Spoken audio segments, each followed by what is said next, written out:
manatiling gising. Nakadilat ang mga mata. Sabi po ng 1 Thessalonians, balikan natin. Yung teksto natin, 1 Thessalonians chapter 5, 1 and 2. But of the times and the seasons, brethren, ye have no need that I write unto you, for yourself knows perfectly that the day of the Lord so cometh. Sabi po, ang binabit po natin dito ay King James Version. So cometh as a thief in the night. Wala daw tayong idea. Sabi po ng Lucas, chapter 12, verse 40. Tingnan po natin yung mga warning na ito.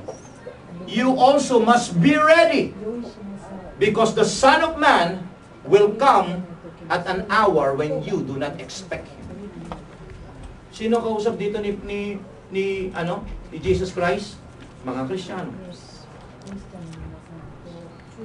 Maging ready. Pwede ba sabihin mo sa katabi mo, be ready?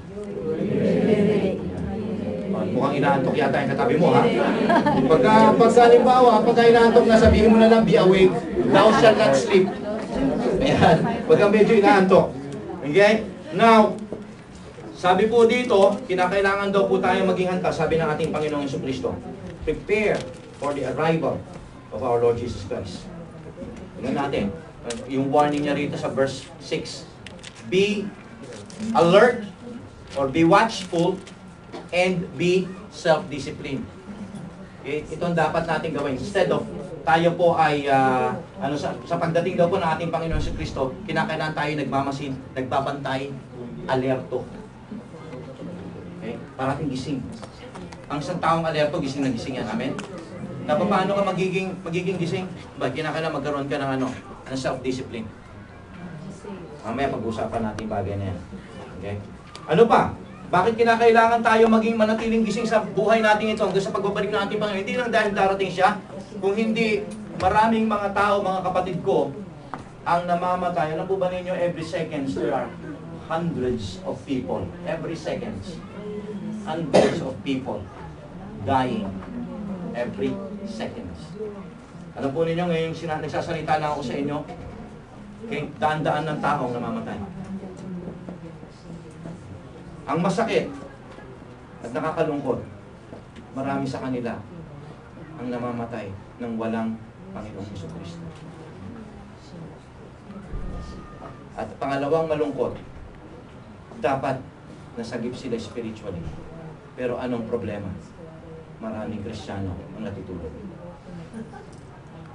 That's the reason why, ang sabi po, we must stay awake before the coming of our Lord Jesus Christ. Be ready. Stay awake. Because we don't know the day of His coming. Kinakailangan ngayon pa lang isipin natin, ano dapat kong gawin ko? Sino-sino ang dapat kong ma-share ng gospel? Sino-sino pwede kong maabot? Huwag mo isipin muna yung gagastusin mo sa ketay mo. Kung gusto mo, isipin mo muna kung sino yung mga softbank para libre. Okay? Softbank ka. Okay? Facebook, right, Facebook. Ang masakit, ginagamit na yung Facebook sa ibang bagay. Okay? Oo. Okay, kung ano-ano ginagamit natin, nakababad tayo sa Facebook, but we're not doing anything. Imagine. Doon mo lang malalaman, that's a good point, Facebook.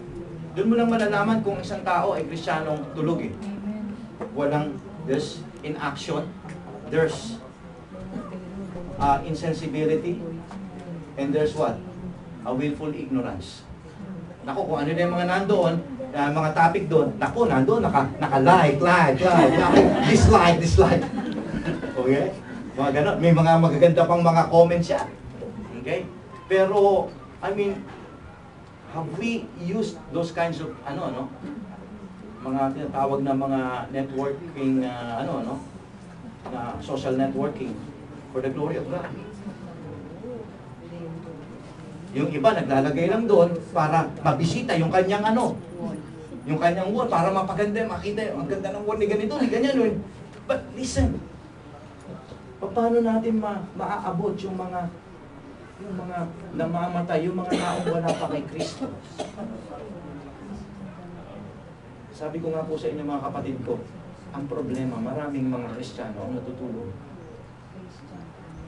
Nakakalungkot po mga kapatid. That's why we need to be awake. Kung ang mga Kristiyano ay magsasama-samang gising, hindi tayo mauubusan ng mga taong, sabihin ko sa inyo na darating. Bakit? Sapagkat kumikilos ang lahat ng mga Kristiyano. Ang mga Hapon, marami makakilala din dyan. Kinakailangan lang po mga kapatid ko, gumising na tayo. Amen? Amen. Now, this is my last question. My last question is this. How to wake up and how to stay awake? Okay? Paano ngayon ako gigising? At paano ako mananatiling gising? Magandang tanong, ano? Okay? Okay po ba? Amen po ba sa mga natutulog? Amen. Ang dami natutulog. Okay. Okay po ba dun sa mga gusto manatiling tulog? Oh! Gising! Hindi nag-amen eh. Okay? To stay awake. First, kaya kung gusto mong manatiling gising, spiritually I mean, or gusto mong magising, all you have to do, first, is to keep a Christian company. Keep Christian company. Humanap ka, paligiran mo yung sarili mo ulit ng mga Kristiyano. Kaya ka ng lamig, kasi puro ang kasama mo, puro mga natutulog. Ang mga kasama mo, sabi nga ni Paul, is yung the others, the refuse, the trash. People who don't have anything na heart heart for God. People na hindi nag-iisip about their eternity. People who doesn't know about Jesus. Ito yung mga tao na parati mong kasama. But this time, gusto mong gumising at gusto mong manatiling gising, sumama ka sa kalipunan ng mga Kristiyano. Huwag kang lalayo sa kanila. Masasabi ko sa inyo, kahit gaano man ang mga Kristiyano, gaano man sila sabihin mo, kapasaway o hindi mo type yung kanilang gawin. Amen? Di ba? May gano'n, no? Hindi mo type sila kasi ganito, ganyan eh. Buti pa yung mga barkado, kahit di sila mananampalataya, ganito sila, ganyan sila, kami, magka-vibes kami, ganyan. Tama po ba?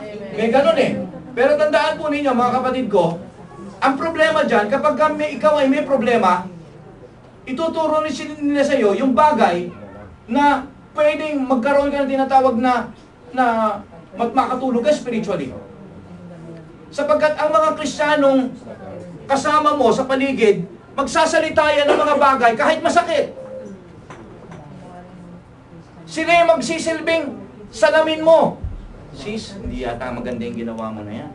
Diba, the reason why minsan umiiwas tayo sa mga kapwa nating Kristiyano, ayaw natin makipag sa kanila, makipag-fellowship sa kanila na matagal. Kasi ayaw mong makarinig ng mga bagay na gano'n, masaktan ka o ano ka. Pero hindi nyo ba nalalaman na healthy rin yun in some other way? Kasi makikita mo yung sarili mo doon eh. Yung mga kaibigan mo, sinasabi mo nga kaibigan mo. Okay? Hindi nga sila nagsasabing gano'n. Masama na nga yung ginagawa mo, okay pa rin sa kanila eh. Kinukonsinti ka nila eh. Tama po ba? Amen. Sabihin kaibigan ko siya eh, ganyan siya eh. Pero hindi po yan ang totoo. Ang akala po natin, makakabuti sa iyan. Now, if you want to stay awake, you have to keep a Christian company. Palimutan mo ang sarili mo ng Kristiyano. Amen. Ngayon, kapag hindi mo siya ka-vibes, di siyang iwasan mo siya, itong kunin mo, yung talagang, alam mo naintindihan ka din, at alam mong Kristiyano. Alam mong, kahit magsalita sa'yo, nararamdaman mo, loves kasi ako nito, kaya